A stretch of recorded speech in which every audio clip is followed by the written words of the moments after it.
Hi, friends. Hi, friends. We're back. It's episode 119 of the Brunch and Judge.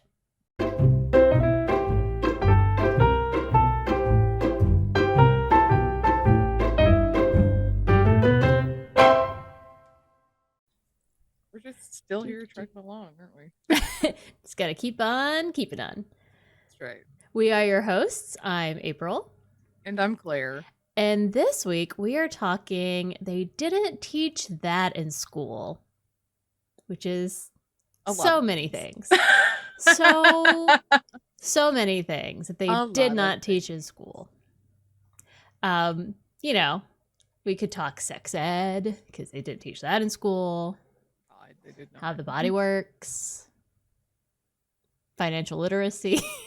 I know. Critical thinking. I mean, it's a lot. It's a lot. Right. But instead, I decided that the most important thing I can bring to you that I know is just going to really change your life, because it is marijuana. Yes. Oh my gosh. The truth behind marijuana. Because they didn't teach that in school. No. They only taught dare in school. Lies. They taught you lies. They taught you lies. Lies. There's no other way to put it. It's 100% lies. But so I'm bringing you marijuana. It's not a gateway drug. No. They lie. It is a lie. Oh, and if you want any more information, there is a, what is it? Adam Ruins Everything. That's one of my sources. Is it? Yes. Yeah, go watch the Adam Ruins Everything episode on it, because that was like pretty eye-opening. You're just it is. Damn, they just ruin it all. And what's great about Adam Ruins Everything is that they cite all of their sources, like where they get their information in the episode. Like you can see it, you can find it. It's 100% researched. So yay. But so yes, my sources. The episode of Adam Ruins Everything, of course. Yes. Britannica. A law firm called BruceAllenBrock.com that put together a whole big thing on the truth behind marijuana and how the legal precedents and stuff around it. So that was very fascinating. Nice. And history. Thank you, history.com. Yes. So the first documented use of cannabis is 7,000 BC. It's been around forever, guys. Forever. Since literally the dawn of time. Yes. And it was used as a medicinal herb by ancient Chinese, Egyptians, Greeks, and Romans. You know, all the big major cultures that we study, but managed to leave this part out. And they used it primarily to treat stomach ailments and cramps and pain. It's not wrong. That is a good use. Right. In 440 BC, Herodotus even wrote about the benefits of a cannabis steam bath, where they would steam the cannabis so you're breathing it in, getting that good stuff. We need to go back to that. I mean, I'm not gonna lie. That sounds really fucking nice to me, to have a cannabis steam bath, right? Right. Yeah. Do you want that? I want that. I feel like that'd be way easier than smoking it through a pipe. Just be like, just breathe total relaxation. Yeah, I know. Whole body. I'm here for it. Same. So it was found pretty much throughout all of Asia early on, but it did, of course, find its way into Europe and the Americas. Some think that Napoleon and his troops brought marijuana to Europe in 1804 after their military conquests in the Mediterranean. Mm-hmm. And then later European immigrants brought it into the Americas, the New World. There have been benefits. Anglo-Americans and Europeans have known about the medicinal benefits of marijuana since at least the early 1800s. An Irish doctor named Sir William Brooke O'Shaughnessy perfect Irish name, by the way. That's hard to say. O'Shaughnessy, like, yeah, here for it. Was an Irish doctor who studied in India and documented cannabis extracts that would ease cholera symptoms, the stomach pain and the vomiting. Yes. And by the late 1800s, Americans and Europeans could buy cannabis extracts in pharmacies, at doctor's offices that would help with stomach pains, migraines, which, let me tell you, been struggling with one for several days. Inflammation, it's why insomnia. They still let it exist for medicinal use. Mm-hmm. I mean, for like cancer patients and things like that. For anybody should be able to have it. Right? No, I'm not saying they should. Because going like that. It used to be anybody. That's like their hard line that they draw. It's like, anybody could have it for it was used in for whatever. Most medicines had cannabis extract in it, and that's what it was known as. And that's very important. It was cannabis, not marijuana, which is the same thing, but it was known as cannabis. Cannabis, okay. There is a theory that the Spanish conquistadors in the 1500s probably brought it over to the Americas, Central America specifically, which is important later on. And in the Americas, for many years, cannabis was also used for the hemp to make fabric and rope and twine and cloth and paper and all sorts of things, because you got to have something, man. Right. And it was huge. And it really wasn't a drug for recreational use in any big extent until Prohibition, when they took away the alcohol. So that's when everybody started being like, all right, well, let's get some of this marijuana. It's like, well, if we don't want to die because our government's trying to kill us because they're poisoning the alcohol. So let's just go get high with this legal thing over here. And interestingly, when Prohibition ended, usage of marijuana declined because people were like, oh, I got my alcohol back. So obviously they were able to give it up to go back to their alcoholic tendencies, but whatever. And today, as you know, many states have legalized it, both recreationally and medicinally. So some states are only medically available, but we're working on it. And it's even being decriminalized on a federal level. I mean, Biden pardoned several prisoners recently. It got dropped to a class 3 drug instead of class 1, which is heroin and LSD, by the way. That's what a class 1 drug is. So and it is not. It is not. Should not be classified with those other drugs. With this changing tide where it's like, oh, things are shifting, it's starting to become more common. It's legal in states. It's recreationally legal in states.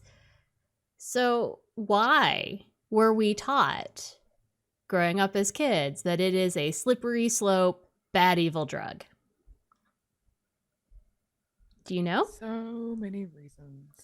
The number one primary reason is racism. Yay! Yay! Racism against the Mexicans. Correct. But also, it keeps going, and we'll get there. Well, yeah. So, early 1900s, marijuana was not known. Again, it was cannabis. It was used in medical extracts. It was used to make fiber.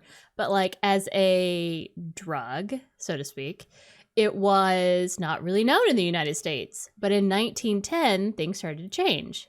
Why, you ask? The Mexican Revolution. Who thought that's where this was going? Right.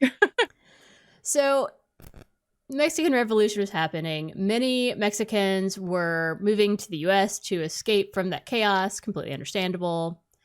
Immigrating up, early 1900s. And smoking cannabis was part of their traditions. They had started doing that. That was part of what they did. So they brought that with them.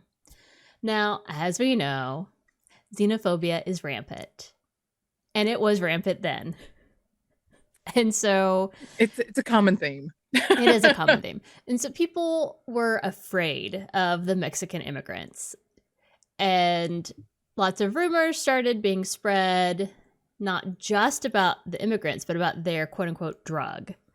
So there started to be claims that the marijuana, because that was kind of their local name for it. Again, cannabis, marijuana, same thing.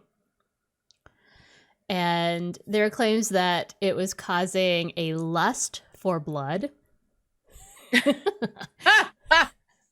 that it incited violent crimes, and some people even said that it would give their users superhuman strength. And I'm like, what? Oy, oy, oy. I just look at like now. Mm.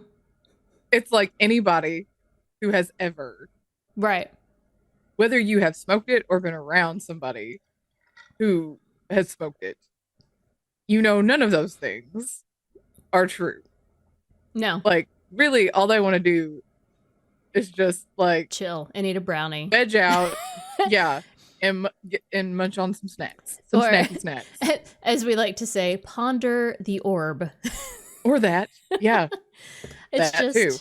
You know, in order to get like the muscles in your body to finally relax, you know. Right. But so on top of all that, there are also claims that Mexicans were distributing this quote unquote killer weed to to unsuspecting American school children. Oh no. Oh, not the children. And so cannabis largely was replaced with the word marijuana in order to help promote that foreignness of the drug. And again, continue to kind of stoke that xenophobia that's happening. Yeah. So like, it's cannabis. Everyone knows cannabis. Everyone is using cannabis. It's listed as ingredients in lots of things. People are growing it primarily for the fiber for things. But this is when they start calling it marijuana. So that way it feels foreign and bad because marijuana is associated with the Mexicans, and people don't like the Mexicans, and things, of course, as they do, got worse because the Great Depression hit, and so there's even more hate towards these Mexican immigrants because now there are more people competing for the few jobs that exist. Right. So it just lots of things, lots of hate, just keep stoking it. Marijuana is a Mexican drug. We hate the Mexicans. They're taking our jobs. They're foreign. They're hurting our kids. All the things. Yeah. You know how it is. We've been here before. Yeah, this is not new. And it's still around.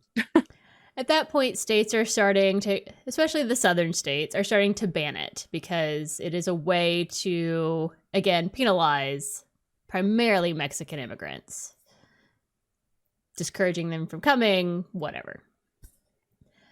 But in the 1930s, Harry J. Anslinger, who was the head of the newly formed Federal Bureau of Narcotics, decides to turn that battle into a war.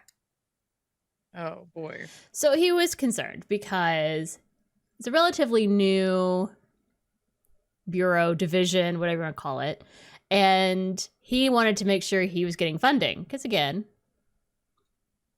we've hit Great Depression. There's bad stuff happening. We want, obviously, he obviously wants to keep his department running. Right. Yes. And so even though he had been told by scientists, numerous scientists, through lots of research, that the drug was not dangerous, he wanted to prove that his department was important, and so he decided to seek a federal ban. Now, to do this, he said many horrifying things. No. Yeah. Yay, the government. And People and I were talking before, we were like, we should just change this podcast to the government is shitty. Like, guess what? The government sucks. It's our new theme song. Yep. Because it seems to be the theme lately. Boy, doesn't it. So Anslinger was saying that the majority of pot smokers were minorities, including black people, which... Shock. and that marijuana specifically had a negative effect on these, his words, not mine, degenerative races. God, I hate early America. I hate America now, but like, I mean, right. It was even worse. Ugh, it's gross. Like, we've come a long way, but then we haven't. And you're just... I think that's what's so surprising. There are so many things where we have come such a long way, but then there are other things where I'm like, why are we still talking this way? To me, it's just so exhausting. And this story is full of it, to have like people are like real people who are doing the research, the scientists, the ones who are making sure that they're giving you correct information, are saying one thing, and multiple times the government is just like, well, but this is helpful for us to continue to kick minorities down and keep them poor and gross and whatever, lesser. Like, it's really frustrating. Yep. But so Anslinger also said that marijuana causes insanity, induces violence, and said, again, direct quote, reefer makes darkies think they're as good as white men. That's so disgusting. And I'm like, I wanted to let you know. So like, I make notes, and I put in quotes anything that I want to make sure I'm specifically saying, not me. Right. This person said it. But thank you to modern software that was not okay with the word darkies and auto-corrected it to drakes. I don't know why, but like, I know that's what it was, because I was like, darkies? Good God. Like, this is a fucking federal official, and he's saying darkies? It's gross. It is so gross. Yeah, and like you said, a software is like, no, that word's not okay. That's not okay. You can't use that word. Sorry. That word is not appropriate. Thank you. And the fact that somebody who was a high-ranking official could use that, like, what the hell? Could say it to the point that it's written down. Like, I mean, it is documented that he said that, like, in a speech. Wuh. He also believed that smoking pot was a threat to white women's virtue because he believed it would make them want to have sex with black men. Oh, scandal. And this is just him like saying random shit that he thinks and feels, because scientists are saying, no. And I'm like, and not just with marijuana, but I mean, we're still fighting that same fight today with people just spouting off their own feelings as fact. Yes. And like with church things and about women's bodies. Yes. And even in Congress, these men are standing up and they're saying things like, oh, well, you can just will this pregnancy away. You know, like, just because you don't want it, so you can just make it go. Like, what the hell? There is something particularly depressing when you realize that there needs to be a mandatory body anatomy class that you have to take in order to serve for government. Like, you didn't learn any of it growing up, so that you don't understand how the human body works. So now you have to take a class. Like, and obviously, that things they don't teach in school. Mm-hmm. I think every person, male, female, anybody, every single child needs to take classes on how both the male and female anatomy work. Yes. And also, so and also like, you don't have to have a sex talk if that's your thing, but like, they should know what causes babies. Like, when this happens, this is what happens, so that maybe they'll have enough basic critical thinking skills to be like, oh. Yeah. Like, when you get into high school, I mean, by the time when you get into high school, you need to be having these conversations. Yeah. I know this is not anything to do with the pot, but things they don't teach in high school that they do need to teach in high school. And I say middle school, like the basic concept of how the human body works. You need to know that in middle school because you're living it. Like, your body is changing. I'm like, why? Then. And that's one of the things. I know this is a tangent, but it's like, why are women's bodies and like a regular function that women go through? Every teenage girl is going to go through at some point. Why is it so faux pas Yeah, You know, and it should be men need to know that. Men need to understand how a woman's body works. Yeah, and why should women have to be quiet about like when they're on their periods? Yeah. You know, it's like you get it once a month. Yeah. It happens all the damn time. Yeah. Why should you be quiet about it? It's a regular occurrence. It's not like it's something that's weird or doesn't happen to everybody.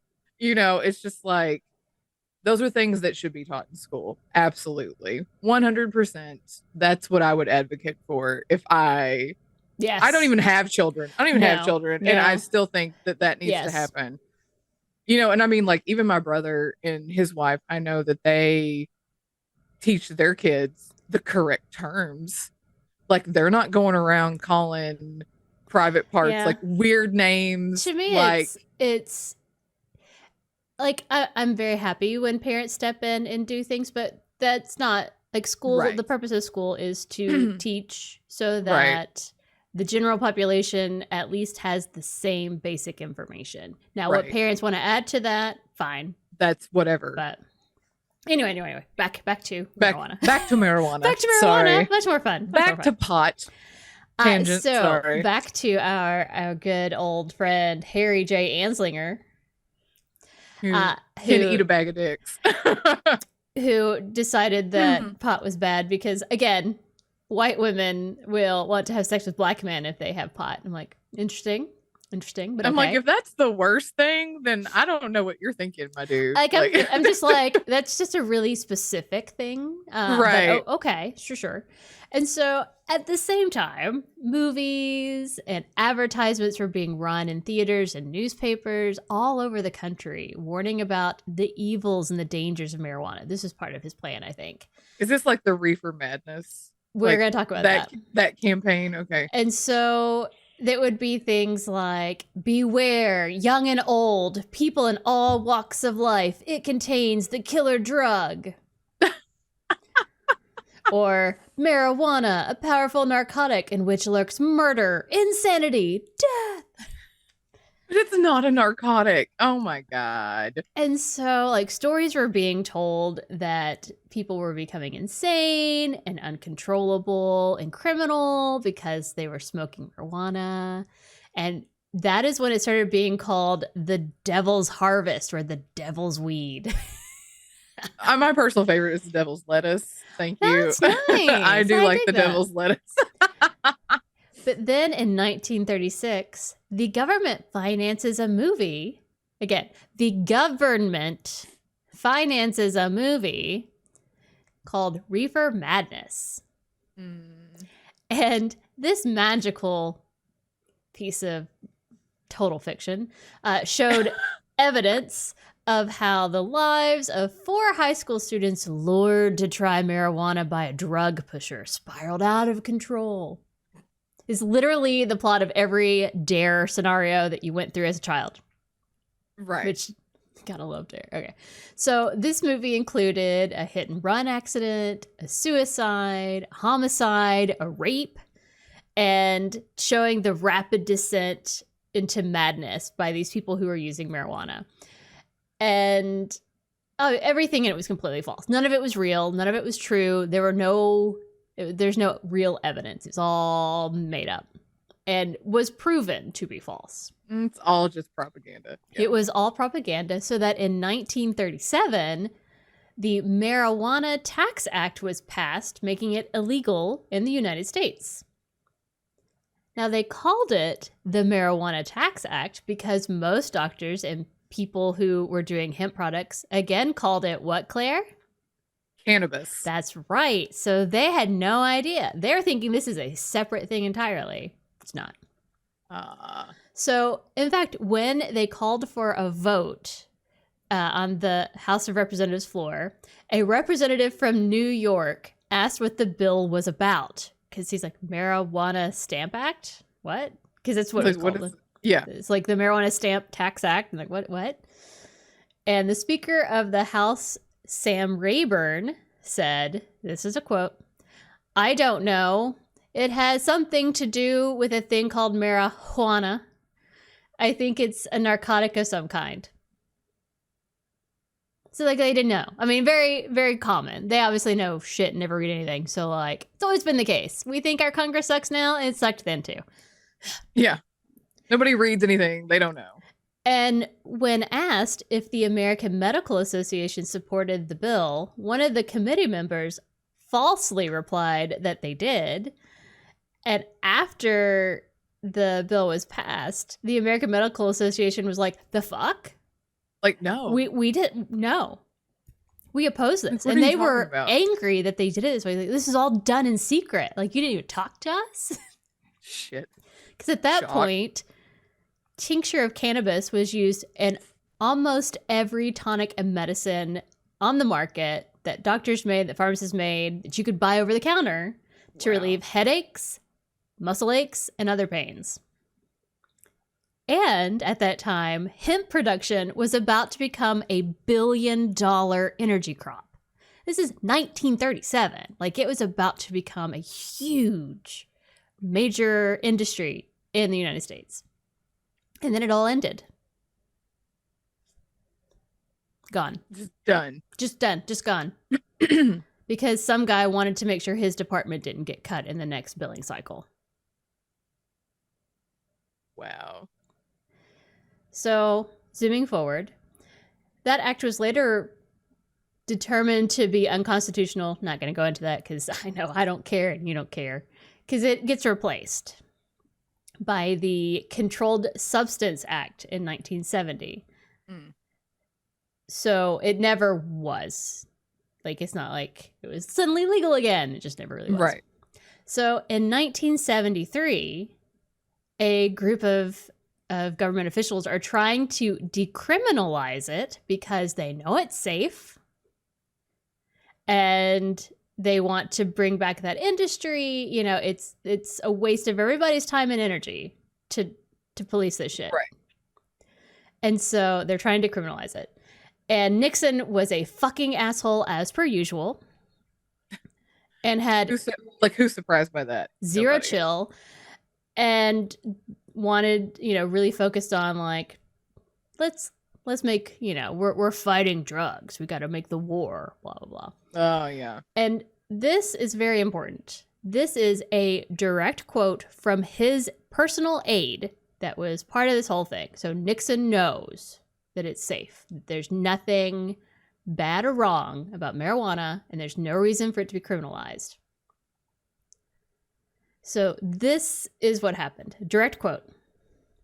We knew we couldn't make it illegal to be either against the war, talking about the Vietnam War, or black.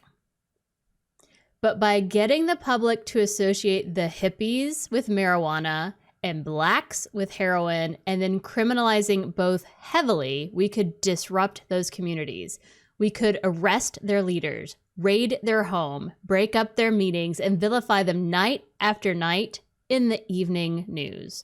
So they knew they were lying about drugs the whole fucking time. It was 100% just so they could arrest and villainize hippies, black people, minorities across the board, because they're the ones that are using marijuana, other drugs. It's the only reason the war on drugs has ever happened, by the way, is to hurt. That is so disgusting. Is to hurt specific groups of people that are not white men, Christian men. Wow. Be 100% honest. So disgusting. It is disgusting. So, to me, that's the thing that makes me the most angry, is that, like, fine, this asshole in the 1930s did this shit and fuck things up. 1973, we're not better. We're still horrible pieces of racist shit. Our government is garbage. Because this is the president of the fucking United States doing shit. Yeah. And I'm just like, God damn it. Ugh. So, I'm sure you're not shocked that when they have looked at studies that even though white and black people use marijuana at similar usage rates, like it's not like one group uses it more than another. Yeah. Black people are 4 times more likely to be arrested for marijuana-related charges. Yep. So no, I knew that. I know you knew that. I mean, but, like, I feel like for that's everybody like else out there, it's like yes. So I feel like that's with anything. I really? agree. I 100% agree. I feel like that's probably with alcohol or DUIs or anything. I agree.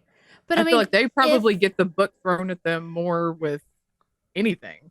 But I mean, if you think about how, like in the 70s, when things were changing and shifting, like we were finally starting to move beyond like civil rights. Yes, we were finally like trying to be like, no, we got to stop this shit. We're all equal. Our government still behind the walls is like, no, we need to keep making these people villains in any way we possibly can. And so that's what's playing on the news. That's the stories you're getting. So of course you're going to start thinking that they're somehow worse or bad because that's what you're being fed. God, the world is exhausting. I'm so tired of it. Right. So today, things are shifting. You know, more states are legalizing it. Right. There's more access to it for medical reasons. Not enough, by the way, because like some states, states identify what they decide is an acceptable medical reason for marijuana. And migraines don't always make the list, and that makes me angry because like I use marijuana, and I started it primarily to help with the migraines. I finally lived in a state where I could try it legally, and I was like, damn, this is so much more helpful in comparison to the actual narcotic pain pills that they're giving me to try and handle it. And I'm like, I could just do this thing and it not fuck up my entire body because it's literally just a little bit of a high. Hey, have you ever had a particularly alcoholic drink and feel a little lightheaded and like, woo, that's it. That's it. It's like, anyway. Well, and I know people who do it to like help relieve their anxiety. Absolutely. I mean, so many other things, you know. And like, I was reading an article unrelated to, maybe that's what inspired this story, I guess. But earlier this week, I was reading an article about someone in Georgia who wanted to keep their identity private because it's not legal there. Like Georgia. Georgia.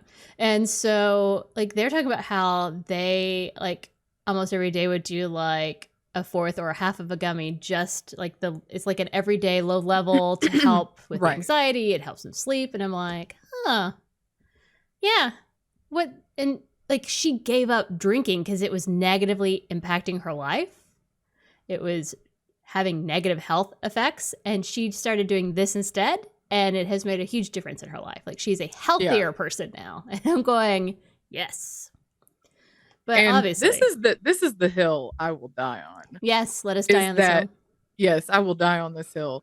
Is that the fact that alcohol is like so freely like out there and able to be used. I think alcohol has much more negative effects. Oh, absolutely. On people. And it is even much more dangerous than marijuana. On the person who is consuming it and the people who are around that person. Yes. Than marijuana. Yes. And, I mean, we have all met the asshole drunk. And that is from personal experience. Everyone has met the mean drunk, the person who is violent and mean. I have never met anyone who feels anything other than relaxed from marijuana. Yeah. Like, and that's coming from somebody, I mean, I'm not saying I don't drink. I'm not a teetotaler. You know, I do drink occasionally. I'm not an alcoholic by any means. I'm not a teetotaler. You know, I mean, I'm not going to sit here and be like, oh, alcohol should be banned. No. I'm not, you know, I'm not like, a prohibitionist. Yeah. Okay. But I'm like, if you're going to sit there easily accessible. Yes. I'm like, if you're going to sit there and let something like alcohol be that easily accessible, I mean, marijuana has way less harmful effects on people than alcohol does. And I'm just like, I don't understand. Especially now as an adult, because like you said, like DARE, obviously, I'm sure and I know you're probably going to get to that in your talk, but DARE obviously makes kids think that marijuana is this dangerous thing. And then when you get to be an adult, especially now, I know millennials, especially like our age, like even when I got into my 20s and I had multiple friends who were smoking pot, and I still was just like, you know, you're like, oh God, scandal, you know, it's kind of like that thing. I feel like I can remember you telling me about hanging out with people smoking pot when we were still in our 20s, and I was and like, you were like, oh my God, you were like, Claire, what are you doing? What are you doing? I know, you were like, why are you hanging out? I'm like, well, they're theater people. I can't just not, you know. And I'm like, oh my God, Claire. And I remember you like having a cow, and then now we're and both now like, fuck whatever. that shit. But I again, know. that's because we were taught how horrible it was. I think we were brainwashed. We absolutely were. And so, like, to your point, alcohol kills about 88,000 people a year. Tobacco kills 480,000 people a year. But no one has died from, like, an overdose of cannabis. Like, right. Can you, on cannabis, make a bad decision? Yes. You can. Like, you still have to be a responsible adult, like you do with anything, with alcohol. You can't drive when you're high. Like, none of those things. You have to stay safe. Like, you have to be responsible and make the right decisions. But in and of itself, in moderation, it's not a big deal. You can use it every day in small amounts. It doesn't seem to have any true addictive issues. I mean, again, are there going to be some people out there who have some very specific stories of this friend who they're convinced was addicted? Probably. But across the board in research and in studies, that's not what this is. It's not alcohol. It's not tobacco. It's not meth where you do it once and you're addicted for life. Right. It's even like heroin, or you know, where you gotta have it. You know, where you're gonna go, like, or if you do it for a long time and then you don't have it, you're gonna go through these like withdrawal symptoms. And withdrawals. Mm-hmm. Yeah, you don't and do like that. As someone who has had to take all sorts of drugs for like migraines, I actually have had sweats when my body is trying to get rid of that excess drug that has been in my system to try and fight the pain that I've been in, the muscle relaxers, the pain. And I'm not talking, they're not giving me like naproxen, guys. They're giving me like, I have to go pee in a cup in order to get a prescription level pain pills for my migraines, because they're bad and thus migraine stuff doesn't really work. And instead I can just take a gummy, rest, feel my muscles relax, and feel better. Like, it's exhausting. But so, used in moderation, no big deal. So all the stuff that we're taught in school, because most of us grew up in DARE. I mean, it was a lie, all of it. And it was a lie that people knew they were telling for no reason other than racism. That was due to Reagan. Yeah. And again, the government is trash. The government is trash. Yes. So that is my story on marijuana. You can choose for yourself what you're comfortable with if you ever want to try it or not. That is just like anything else. You as an adult get to make that decision. Now, I will say, it is not a good idea for people under the age of 25 to do marijuana, because they have done studies that it's not a good choice until your brain is completely formed, which it keeps working on until you're 25. Now, are any teenagers going to listen to me? Absolutely not. But like, true helpful education would be, hey, we know you want to try drinking. We know you want to try marijuana. We understand that. These are the reasons why you should wait till you're 25. Right. Here's informed reasons as to why you should wait. And that should be the conversation. And not, it's bad. Because it's not. And they know that. Right. It's like everyone can see that it's fine. So what if we, crazy, I know, what if we actually teach in school the truth about things with informed conversations so that they can make informed decisions as they're old enough to make those decisions? Because as we know, abstinence doesn't work. Right. In anything. To just tell people, you can't never do it. No, don't do it. Yeah. That is not just effective. Don't do it. No, it's not. So let's try a different tactic, shall we? Yes. And there you have it. That is my story on marijuana and how we were all lied to, and it is in fact fine. It's fine. Well, thank you for that. Excellent story. I'm so glad you did that. Yay! So, Claire, what story have you brought us? Brandon suggested the story because I was like, I know he's big history buff, and so I'm like, hey, give me something history wise that they don't teach us in school. Mm-hmm. I'm gonna be talking about something called the Tuskegee experiment.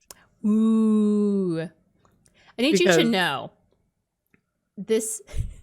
This is a me thing. So, the Tuskegee experiment is not the same thing as the Tuskegee Airmen.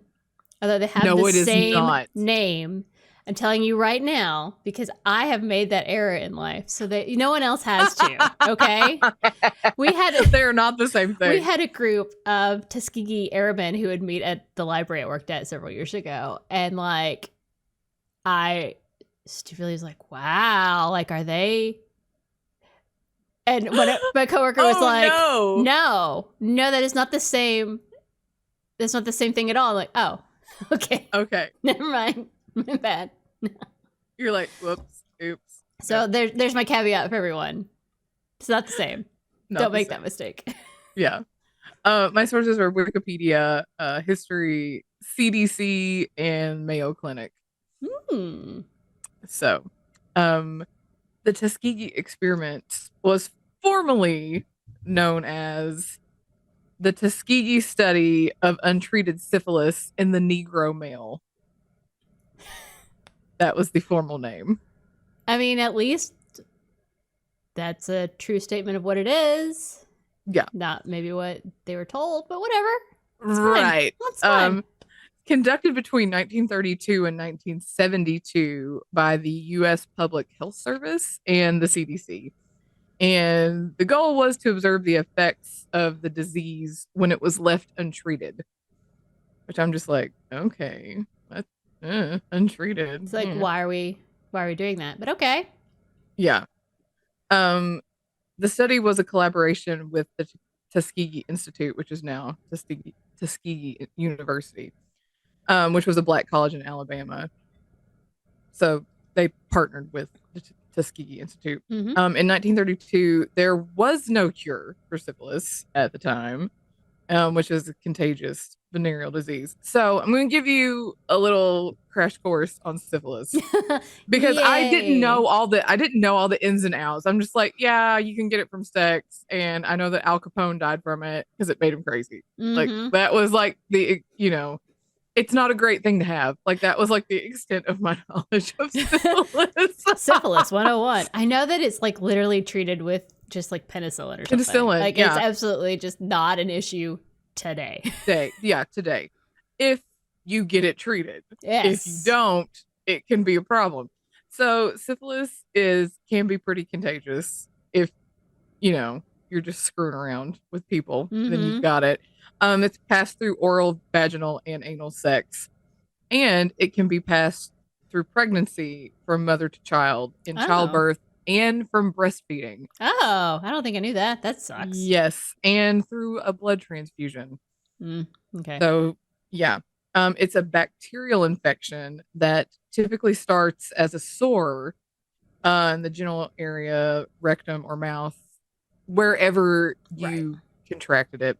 The sore is kind of painless. So I guess maybe it just kind of presents as like herpes a little bit. Yeah. Like it's just like a single kind. Yeah. Syphilis can live in the body for years without causing any symptoms. I love that. I know. It's just like, what the hell? It develops in stages, and it said the stages may overlap and they might not happen in the same order. But typically, the stages are like the primary stage, which is a sore called a chancre, which is where the bacteria enter the body. Most people just have one sore. Some might have more than one, but that lasts about 3 weeks after contact. Most people don't even notice it because it's painless. It can be hidden in the vagina or the rectum if that's where you came in contact with it, but it'll heal within like 3 to 6 weeks. So that's like like whatever. I don't know. The next stage is the secondary stage, which is a rash. It can occur while you have the sore or after the sore heals. Typically it's not itchy. It's that it looks rough. It's red or reddish brown. Sometimes it's faint and it's not easy to see. So I'm just like, what the hell? Like, you don't even really know you have it. Which is, I'm like, well, that's shitty. It said it can start on the trunk of the body and can spread to your limbs. During this stage, you can also have wart-like sores, hair loss, muscle aches, fever, sore throat, fatigue, weight loss, swollen lymph nodes. They can go away on its own, but can possibly last months or even years. Yay. So it's like, it can be this or it could be this. And I'm just like, oh my God. Like, so like, but if you had a sore throat, you could even be like, oh, it might be allergies. It could be. I'm sitting here going, like, my throat's a little sore. My muscles are achy. I'm like, I'm pretty confident I don't have syphilis, but like, what if I did? I know. It's like, the third stage is called latent syphilis, and it's the hidden stage. So there's not really any symptoms, and that can last for years. And it might never come back. Like, you could be in latent for a long time, but without treatment, it can lead to major health problems. And so you can wind up in the tertiary stage, which 30 to 40% of people in latent stage can move into tertiary stage. You can get this is where you can get damage to your brain, to your nerves, to your eyes, heart, blood vessel, livers, bones, and joints. And this can happen years after your initial contact. That's wild. If it's untreated. So, like, one day you just wake up and all of a sudden you feel like you're going crazy and you have all these other issues. Like, you would never even know, like, if you didn't know initially, you know. Like I said, it can be passed to children through pregnancy, and it's through the placenta. Ew. And so, children can be born with no symptoms, but they can eventually develop sores, rashes. They can have a fever. They can have jaundice, anemia, swollen spleen, liver. They can have rhinitis, which I'm like, all children have rhinitis. Yeah. That's just a runny nose. Yeah. It never stops. I'm like, how is that even a thing? Yeah. Or they have bone changes, like bone density changes. Also, later in life, they can develop deafness, teeth issues, and a thing called saddle nose, where the bridge of your nose collapses. Oh. Like it yeah. And I'm like, ooh. That's so random. I know. What a bizarrely specific thing to happen. Yeah. Syphilis can also cause premature birth. It can cause death in your utero, and it can also cause death shortly after birth, depending on how advanced it is. So that's your little crash course in syphilis. Syphilis 101. I know. Because I was like, I mean, really, that was like basically, I'm like, yeah, Al Capone had it. And he, like, it was crazy. My knowledge is left untreated, it makes your brain Swiss cheese. I don't know what that, like, I mean, that is just, I don't know. Yeah. So this study initially involved 600 African American men. 399 of them had latent syphilis, and 201 of them didn't have syphilis at all. Okay. So, participants' informed consent was not collected. Shocker. I know. So, but with this study, they were trying to build on something called the Oslo study of 1928. And that was done primarily with white males with syphilis. Because they thought the effects of syphilis depended on race. Sure. Why not? Because they felt 19 whatever 30s, yeah. And they felt like in African Americans that it affected more of cardiovascular system maybe than their central nervous system. So I guess they were studying that to see. So they had the Oslo study over here. Right. So they were going to do this over here and I guess contrast, I guess. But These men in the study were told that they were being treated for bad blood. Yes. They were never told that you just have bad blood.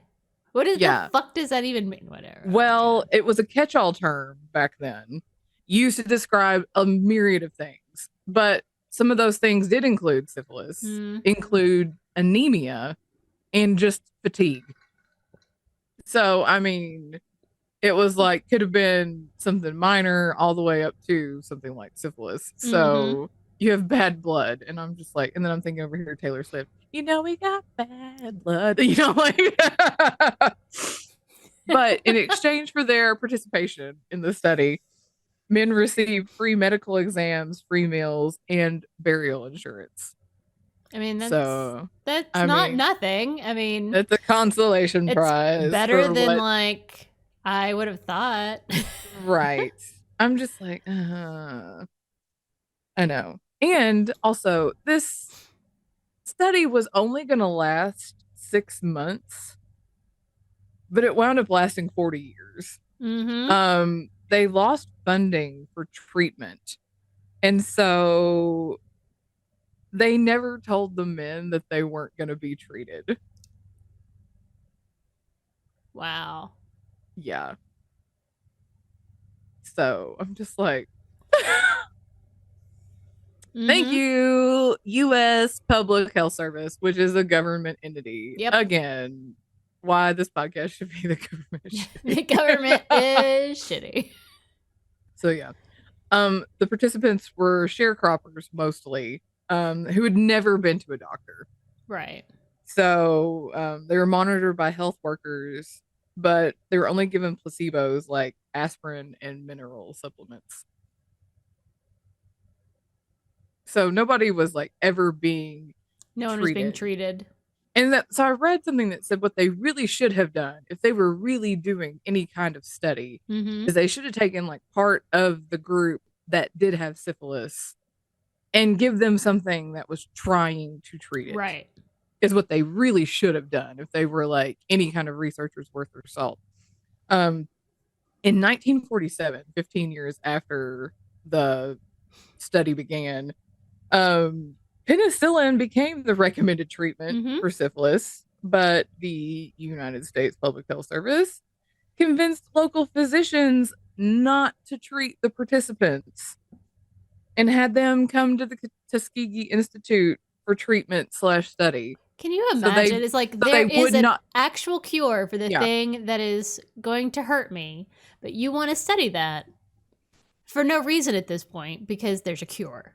Yeah. And you have conspired against me to make sure I can't get it on my own. Awesome. Yeah. And so they wanted to track the full progression. Like, never been treated. And so researchers didn't provide any effective care. Men died. Some went blind or insane. Others experienced a myriad of the other health problems as their syphilis went untreated. Here is where I think now all of that is like extra shitty, but this is like, I feel like the cherry on top of this shit pie. During World War II, 256 of the infected registered men registered for the draft. They were the ones that were diagnosed with syphilis. They were told when they went in, they do all this testing on you when you go in for military stuff. They were told, and they were diagnosed then with syphilis. Right. Because they do all that blood work and they wind up. And so they told them at the induction centers that they needed to be treated before they could continue. And the United States Public Health Service prevented the men from receiving treatment, asking that they be excluded from needing treatment to continue the study on an effective basis. So they basically got them out of going into the military because they said they needed them to study them. Again, however, you could have given them treatment. Oh, but there's more. There's more. But the patients who started the study as negative, apparently some of them later contracted syphilis, and they also went in for the draft, and they were told that when they registered that they had syphilis now, even though when they started the study they were negative. They were allowed to be treated because they had lost their value to the study because they were no longer negative as they had started out. So the ones who had started with syphilis and were told you have syphilis, they were not allowed to be treated. But the ones who were negative but then had later contracted it, they were just like, go ahead and get treated because we can't really like use you in the study anymore. Wow. And that was like a quote in the thing was like they had lost their value. Wow. To the study. And I'm just like, I hate people so much. Like, what the hell? It doesn't even make sense. Like, all of it is so stupid. So you're sitting here just letting people go through life with this disease that it now has a treatment and a cure for it. And you're like, just leaving them to infect others, really. Yeah. Like, that is a health crisis all on its own. Yes.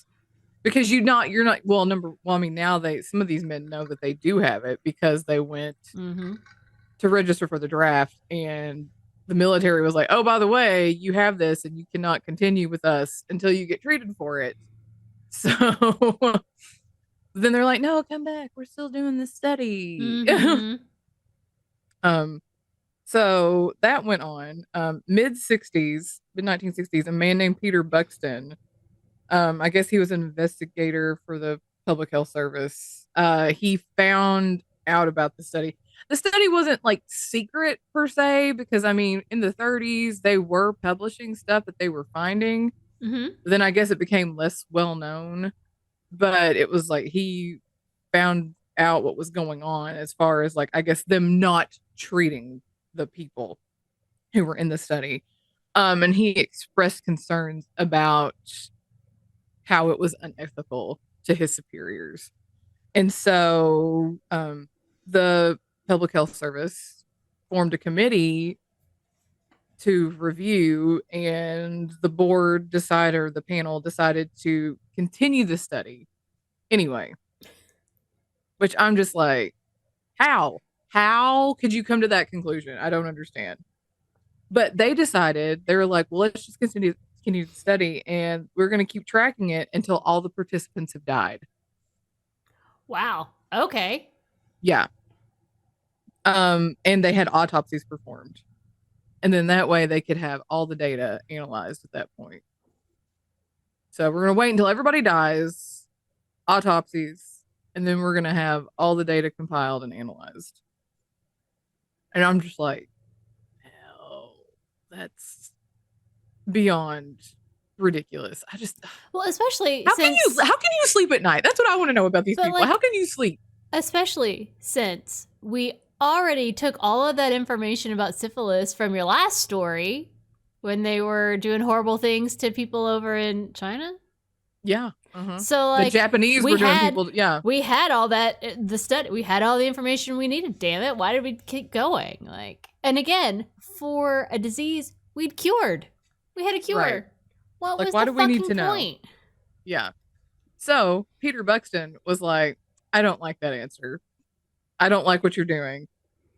So he leaked the story to a reporter friend who passed it to a reporter for the Associated Press named Jen Heller. And she broke the story July 1972. Public outrage forced the city to shut down. With all of that, Assistant Secretary for Health and Scientific Affairs had a panel to review the study, and they said it was ethically unjustified. Obviously, like if you're going to be any kind of scientist, you're going to be like, what the hell are you all doing here? Yeah. What is this? And quote, the results were disproportionately meager compared with the known risks to human subjects involved. Yeah. Just a little bit. Again, it's fucking stupid. Why? Yeah. Especially, and that's what I'm saying, it's like 15 years into this, we got a cure. Mm-hmm. Why are we still doing this? Yeah. It's like, hey, we can cure all these people. Great. Move on. I don't understand. Else to study. Like, why are we still looking at this? I don't understand. And also, I would think by that point, you would have enough info to compare to that Oslo study. Yes. To be like, how much different is the African-American male than the Caucasian male? Just saying. Yeah. Anyway, by the time it was all said and done, 28 died directly from syphilis. 100 of them died from complications. At least 40 spouses had been infected. Of course. And 19 children have been born with congenital syphilis. I hope they got to sue the shit out of the government for that. Well, in 1973, which is a year after the story broke, Congress held hearings about the experiments. And then a year later, in 74, the surviving participants and the families of those who died received $10 million in an out-of-court settlement. So I'm like, oh, I'm glad something happened. Yeah. I mean, yeah. And because of all this, new guidelines were established to protect human subjects in U.S. government-funded research projects. Because as we know, the government doesn't care about you. No, they sure don't. And also because of this, many in the African-American community developed mistrust of public health officials and vaccines. Thanks. Because they were being lied to the whole time and like, oh, this is going to help you. But no, it's a lie. Thanks. It's assholes like you, government, that helped cause the pandemic to be shittier than it needed to be. Right. That's exactly what I was thinking. I was like, are you kidding me? Like, it's bullshit like this that, well, not only that, but it's just the way that I feel like minorities are treated by doctors in general. Yes.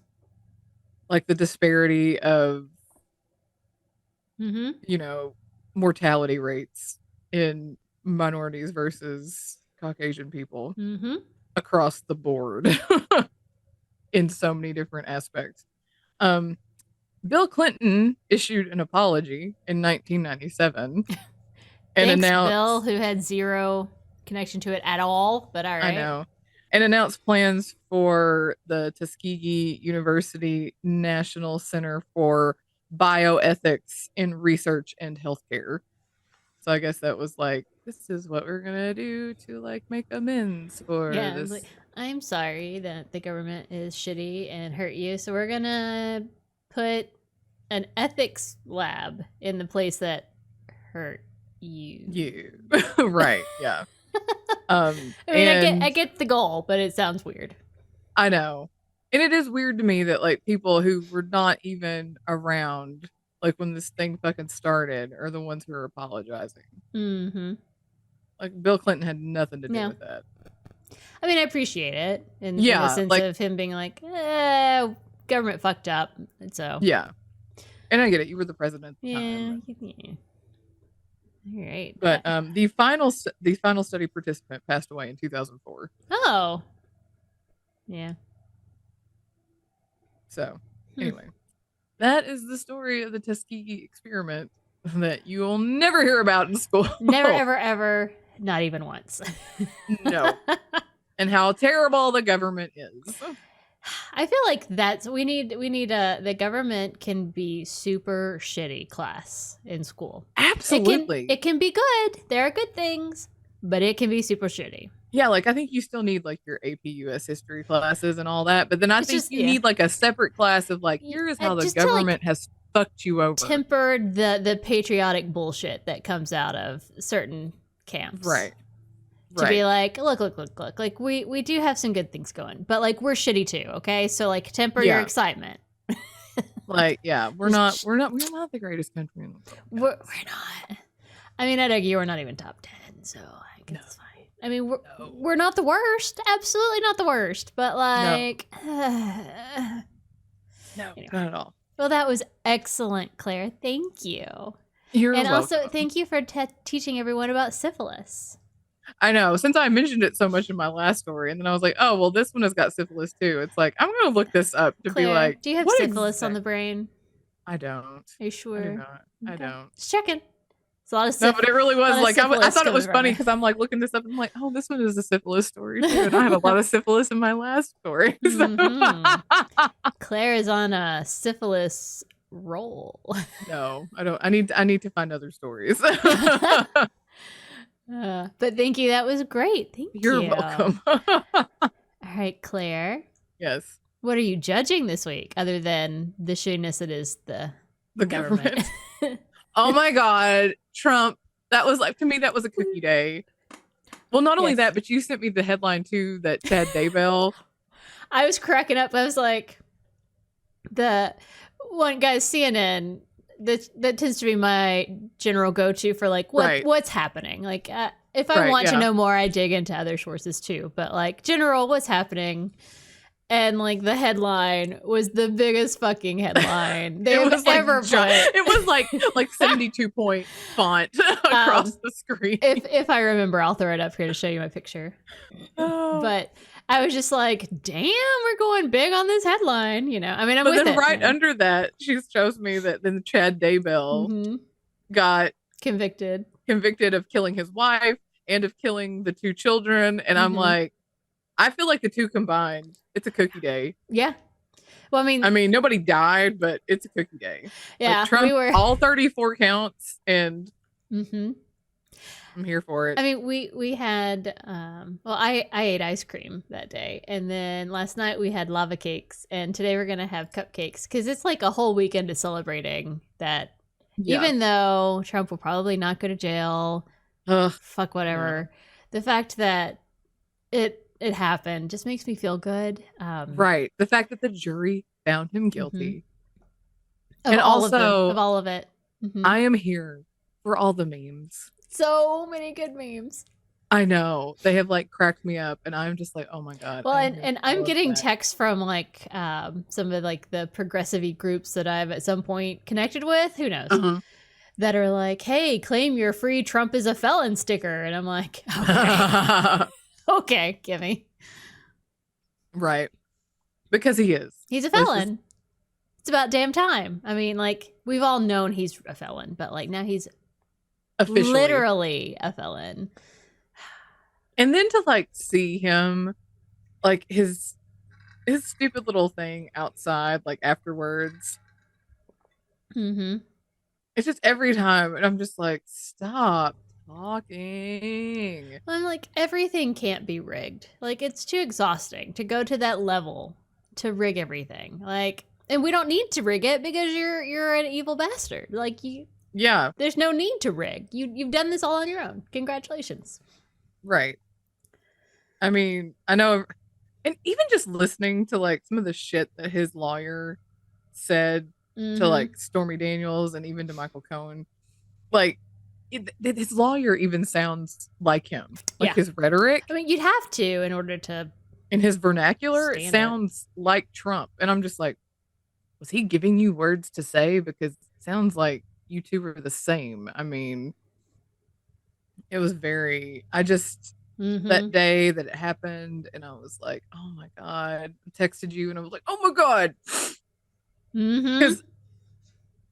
I just got a text from a friend, and it was just like, guilty. And I'm like, what? Who, guilty? Who, what, when, where? Like, I'm like, what's happening?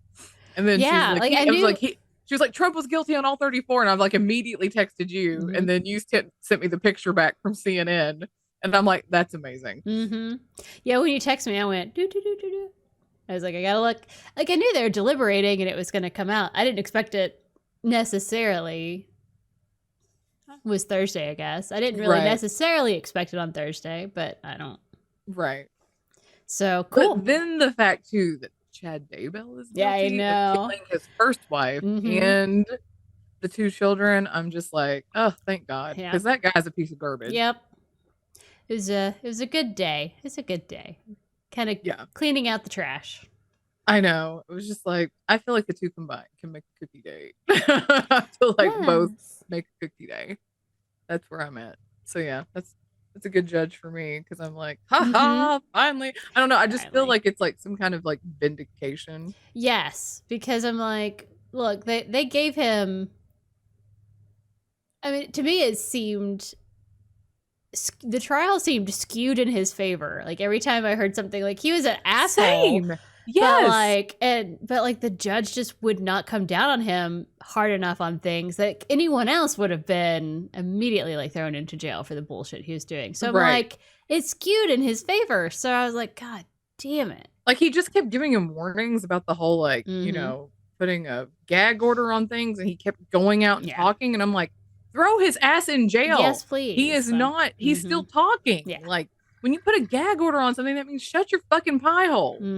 You know, and I'm like, he's still going out and he's still talking to the press and he's still, you know, talking about the jurors. It's just like, put his ass in jail. Because like you said, if it had been anybody else doing that, they would have been thrown in jail. They would have immediately, And I'm like, you were being too easy on him because of whatever. So like, I didn't know what to expect. So this wasn't it. So I'm thrilled. I'm like, woohoo. I know. Do a dance. And I've seen people say to the effect of like, that jury had more backbone than the Supreme Court. And I'm just like, amen. Truth.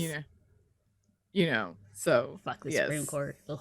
Yeah. Anyway. Good job to you, jury, for laying the smackdown on that, because thank God. I'm just really kind of upset though that he can still run for president. And I'm just like, again, if it were anyone else, they wouldn't be able to. It's literally just him. And it's frustrating because I know that this doesn't impact any of his base. They'll still vote for him. Right. Because they're fucking idiots. And that's all I have. Like, you can't... If anyone else did this, they would think they were bad people. But not Trump. Oh, yeah. And I don't understand that logic. I'm like, oh, it's gross. Excellent, Judge Claire. Excellent. Yeah, so what are you judging? So I decided, in honor of my story today, I'm going to judge the 25 ways to say no to drugs. Everyone remembers DARE, right? Is this like a DARE thing? Is that what this is a DARE thing. This is specifically for Springdale, Iowa. Okay. But it's DARE. But yeah. So these are all the ways, well, not all, these are 25 of the ways that you can say no to drugs. Are you ready? I'm ready. You've got to be kidding. Stop it. Not my thing, man. This sounds exactly like some bullshit we had in DARE. That's why because it is. Are you ready? This one's one of my favorites. Music is the only addiction I need. Oh my God, stop it. I'm too smart for that. Oh boy. Wouldn't you rather shoot some hoops? Sports ball.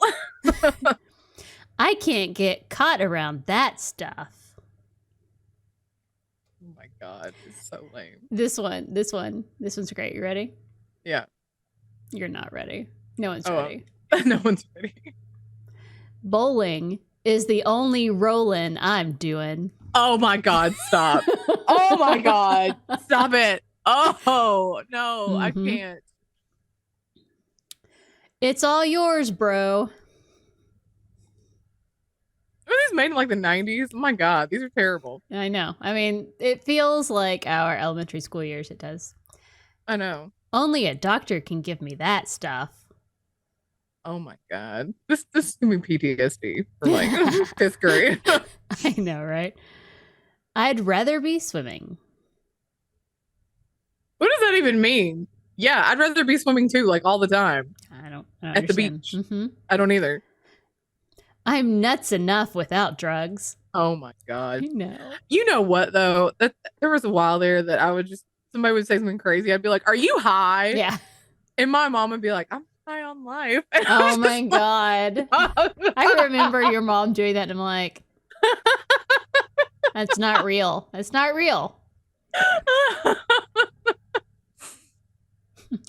Not even. I'm not sure how that's really saying no, but whatever. No, okay, Cher from Clueless. That's what that. This like, one. As if. This is classic dare. Are you ready? Yes. I don't need drugs to be cool. That is quintessential dare right 100%. There. 100%. Drugs kill. I choose life. That is also a dare answer. I actually can't read this one. What did that say? Go peddle that garbage somewhere else. Go pedal. Go pedal. Go pedal. All right, whatever. Who says that? Nobody. My mom would flip out. Oh my God. Mommy. That's a habit I don't want. Well. Get that stuff out of here. Oh my God. Oh, that's a good way to go to jail. I mean, apparently if you're black, right? I was like, if you're black or Mexican. Or Mexican. I don't have the money for that. Well, that's truth. That's real. I mean, that's not fair. Saying no. That's just reality. I don't have the money for that. I'm broke. Yep. That stuff stinks. I mean, you're not wrong. You're not wrong. There's a reason they call it skunk. Okay. One of our neighbors smokes, I guess, fairly regularly, and you can smell it in our laundry room. Oh. Like, well, I'll go in there to do laundry. I'm like, someone's token today. All right, you know.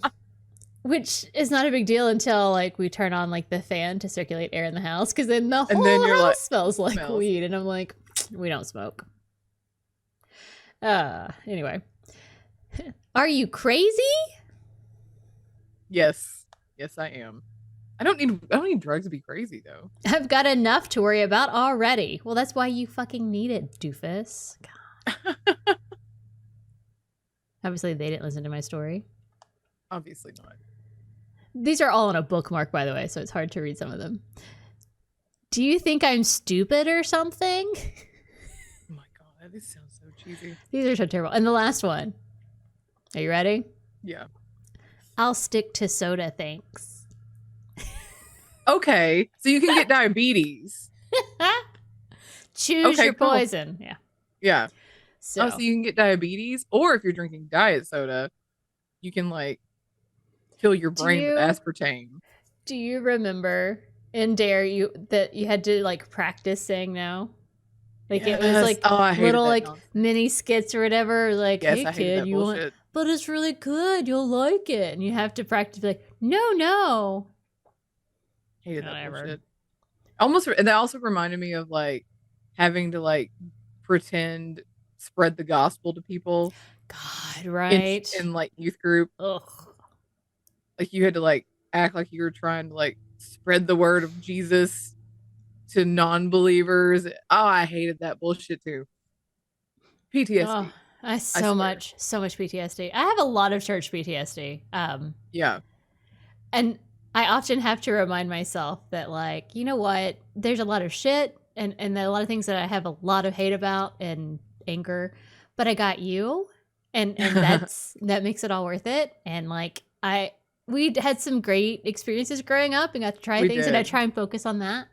But I still fucking hate it all. So yeah.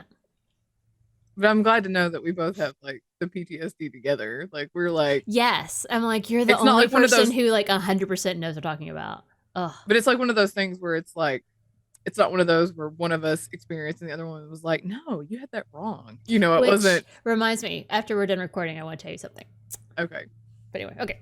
So that was my judge. All the different fun ways to say no to drugs. Unless it's marijuana. Now listen, guys, I'm not going to tell you to smoke marijuana because I think smoking is bad in all forms. I am going to tell you that they make it in gummies. They make drinks. They make taffy. They make chocolate. There's all sorts of ways that you can consume I sort of say the edible forms. And I am 100% here for that. That's my preferred version because I don't want to smoke. I'm too busy suffocating from the pollen in the air. I don't need anything else. Thank you very much. But, you know, before you start talking about the devil's weed maybe just try it. Let's try it. But on that note, after you're 25. After you're 25, yes. No, just wait. It's worth it. It's literally the only good thing you get when you're an adult. Seriously. And on that note, it must be time for Tarot Time with April. A spooky spooky.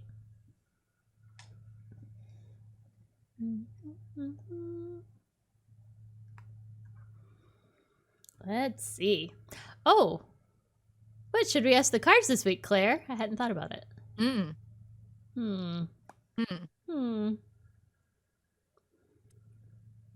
Guess maybe we could ask, like, what will Trump's other trials have for him? God, so many trials. Or like, what about the sentencing for this one? Like, he's actually going to be sentenced. Yes. Tell us, dear universe, what can we expect for Trump's sentencing? I mean, I'm sure we're all going to be vastly disappointed, but, like, still. There's hope. I'm trying to remember, does a jury decide that or does a judge decide that in New York? Because each state's weird. I don't know. I know. I'm not sure. And different kinds of trials are like, I don't know who decides.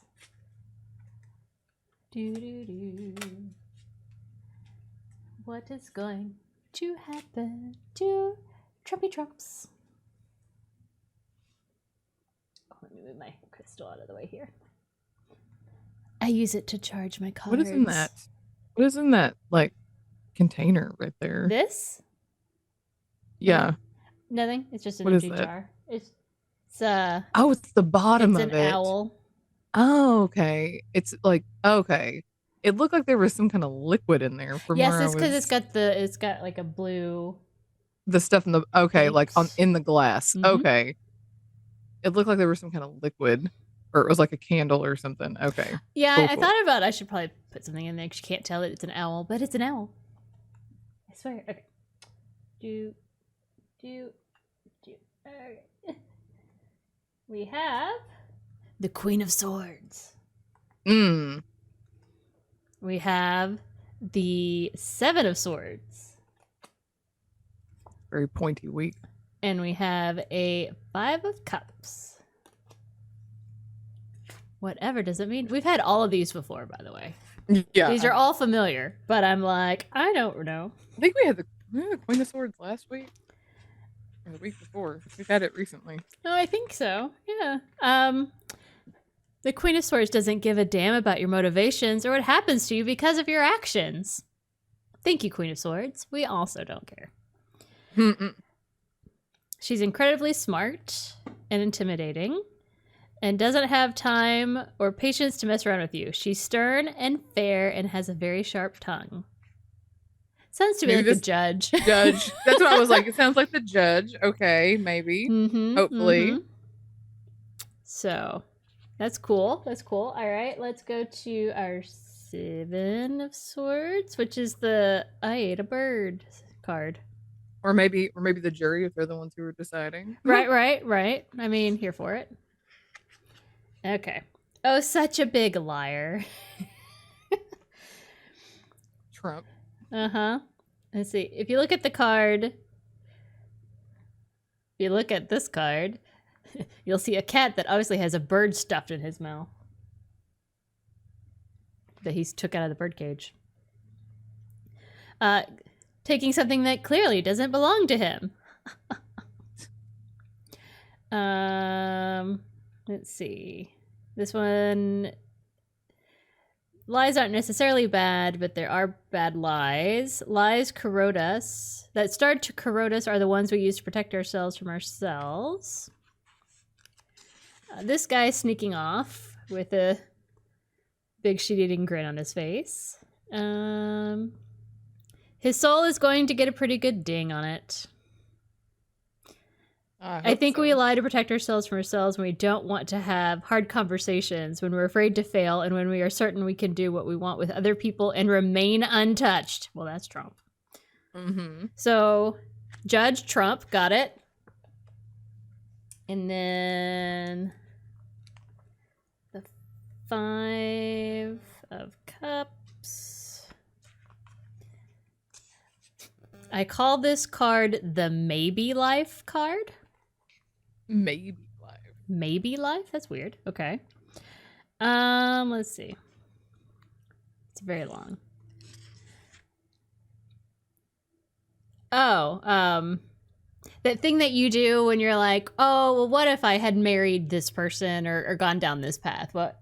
That's Maybe Life. So interesting. Okay, gotcha.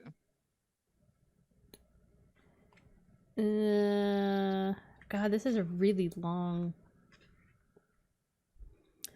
In this card, I imagine the person crying until their eyelids are swollen, taking a few deep shuddering breaths and wiping their nose on the robe. Is this really the right card? Am I reading the right thing?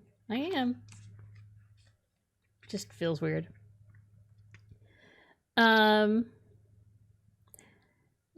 Let's see. Walk respectfully away from the... Okay.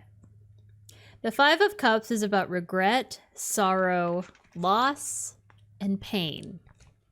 Does that mean... Oh! Does that mean... So we have the judge, who's being, like, fair, but also, like, a hard ass about it. Like, shit. Right. We have Trump, who is lying and cheating his way through life because he thinks he can get away with it. And then we have the sentencing where, honestly, any outcome is him not getting away with it. Like, it may be right or it may be, like, a light sentence, but honestly, anything that impacts his life in any way is... Right. Well, it's going to piss him off. It's going to... So, I'm here for that. So, cool. Okay. That was fun. I hope that's how it turns out. Yeah. I mean, I would... Honestly, I want him to go to jail. Like, I want him to go to jail. I know he won't, but I want it. God, I want it. Anyway. Same. So, what will be our topic next week, Claire? Oh, something good. I mean, we've been doing pretty good so far. I've enjoyed our randomness. It's been a good time. Oh! Satanic Panic! Oh! What? That's fun. Especially since we just got a comment from one of our previous Satanic Panic episodes from the son of Melvin Quinney. Insane. I know. Insane. I know. That was wild. Very exciting. So definitely tune in next week when we talk something Satanic Panic. Who and what will it be? I don't know. But until then, you can find us in all the things and at all the places at... Brunch and Judge. Please follow, like, comment, subscribe, and you can send us new topics for our wheel or any stories you'd like us to cover to us at brunchandjudge@gmail.com. So until next time, keep on brunching and keep on judging. And feel free to do marijuana, but also make sure you get tested for syphilis. Yes, please. Well, or any STIs. No. Yes. Bye. Bye.